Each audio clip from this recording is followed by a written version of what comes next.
So before I begin this next one, have you seen Doctor Strange? I have not gotten a chance to know. Do you plan on seeing Doctor Strange? Um,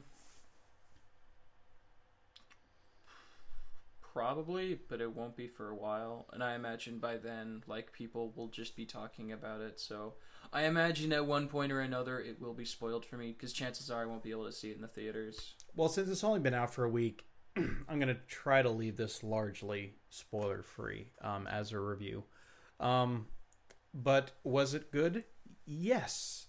I was a little bit worried that it would be a little bit too trippy with all the different visual effects, but if you have read or seen any other reviews of this latest Marvel film, when they say that this has an extremely distinct visual style, they're absolutely correct.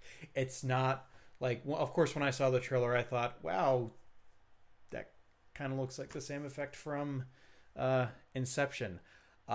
It's a lot more complicated than Inception.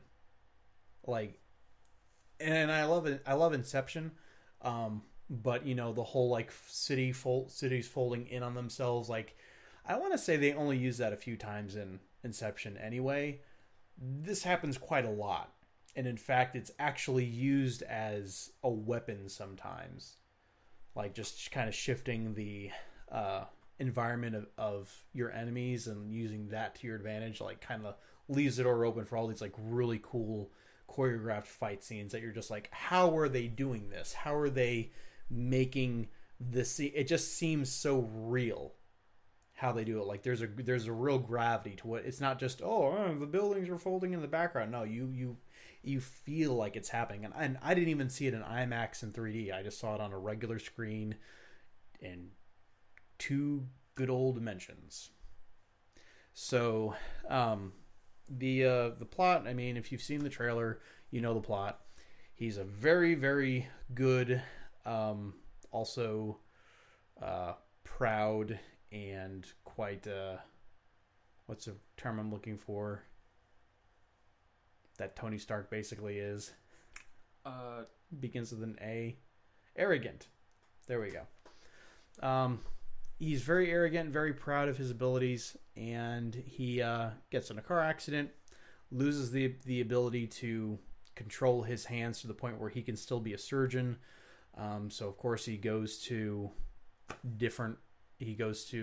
blows through all of his money, eventually finds out about this one guy who lost the ability to walk, asks him like, hey, what did you do to walk? And he tells him about this place. I want to say it's in Nepal or something like that. And he goes and starts learning about magic and everything like that. And how does this play out? Are there weaknesses to the plot? Yes, the villain, of course, is not as fleshed out as you want him to be, played by Mads Mikkelsen. But at the same time, okay, everyone loves Loki from the Marvel films, and I think everyone started to like Loki a lot more in the Avengers, because in the first Thor movie, Loki really hadn't had that much time to. That's the thing about a movie.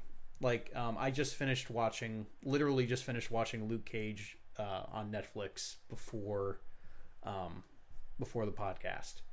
And I feel like the villains in Daredevil, Jessica Jones, and Luke Cage are better because there's more time to flesh them out.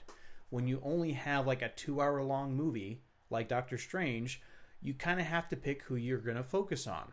Are you going to focus on your hero and the people that he interacts with, or are you going to focus on the villain and their motivations and things like that?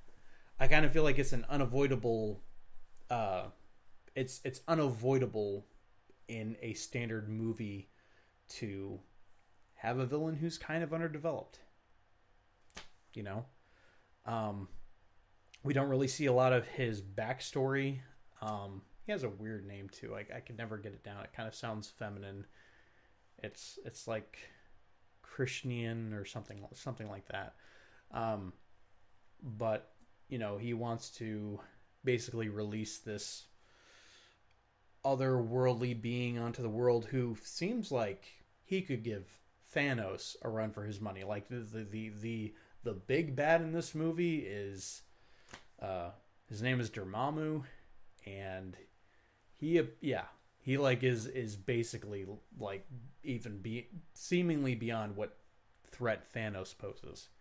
So I enjoyed that like the stakes for this movie were really high.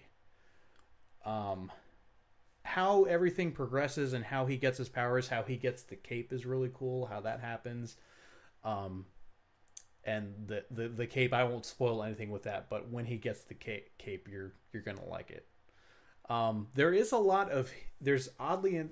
an odd amount of humor, like a lot of humor in the movie, like just little one-liners here and there, little quips. One of the characters who's the librarian that Stephen Strange runs into is someone who has this he kind of has this personality quirk about him that has a pretty good payoff at the end of the movie. And of course they have the obligatory mid credit scene and post credit scene where you see him interacting with one of the Avengers. I won't tell you who. And then of course it sets up a villain for future movies. I think the movie that I would compare it most to, since the last origin film we had in the Marvel Cinematic Universe, was Ant-Man. Did you like Ant-Man? Did you see Ant-Man? I did. I liked it. I think the humor, I don't know, I've had a lot of people tell me that like they really liked his humor. To me it felt kind of forced at some points. It's just like they kind of tried to like throw a joke in there.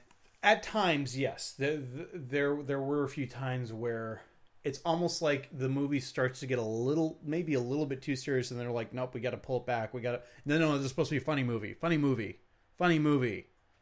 Yeah, I will agree with you there. This was definitely better than Ant-Man, and I enjoyed Ant-Man a lot. Yeah, not saying that Ant-Man was a bad movie at all. But this is better. I honestly I feel the his love interest, Christine, which it took me the entire movie to learn her name because they barely say her name, and this is Rachel McAdams' character that you've seen in the trailer. His love interest basically for the movie. She you see her out of the hospital one time. Like every single scene you see her in, she's in the hospital in her scrubs being a nurse. And there's one other scene where you see her out of the hospital in normal clothing. It was kind of weird. Like I don't know if most people watching the film realize that, because she's not a major focus at all. She's just kind of there to, I guess, humanize Doctor Strange a little bit. But it's a fun movie. It's nice to every so often in the Marvel Cinematic Universe to just go into an origin story and learn about a character. I know next to nothing about Doctor Strange, or knew next to nothing about the character before going to see the movie. And I feel like they made this movie specifically for people like me who've been following the Marvel Cinematic Universe. I'm familiar with other Marvel heroes, but know nothing about him. I just knew that basically what his abilities were. The pacing of it was pretty good. You kind of expected to get going into the movie. I thought, okay, so there's going to be like this learning period where where the movie pace kind of bogs down in the middle, and it just becomes not very exciting and we go through like a learning montage. It never does anything like that. It always feels like each scene just is building towards the end of the film. And it does a good job of that. Some people have said that there's a couple of plot holes. Yeah, there are, but what are you going to do?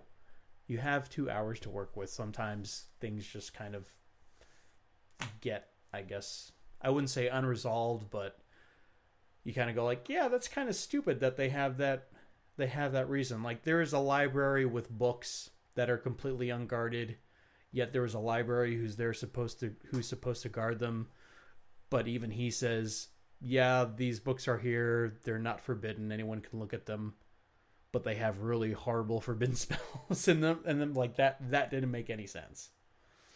But yeah, I don't want to go into any more details about the movie.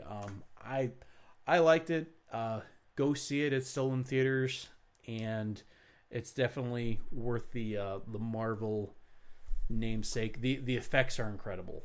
Like, just going for the probably the two strongest things of the movie are the visual effects, and also the characters developed pretty well. Some people said that having even talked about Benedict Cumberbatch's performance, he plays it very well. I didn't think I heard one person say that his accent sounded really fake. I think it only sounds fake because you're used to him speaking like a Brit, which is what he is. Like you're used to him saying that, so of course when he does an American accent, it's going to sound fake to you. Because this is the first role I've seen him in where he's playing an American. Didn't he play an American in like I'd say maybe a World War II movie? Oh yeah, I didn't see that one. I know what you're talking about. He was like a code cracker, but I didn't see it, so I couldn't tell you. But the accent worked. But yeah, go see it. I won't give it a 1 out of 10. I'll give it a go see it out of 10.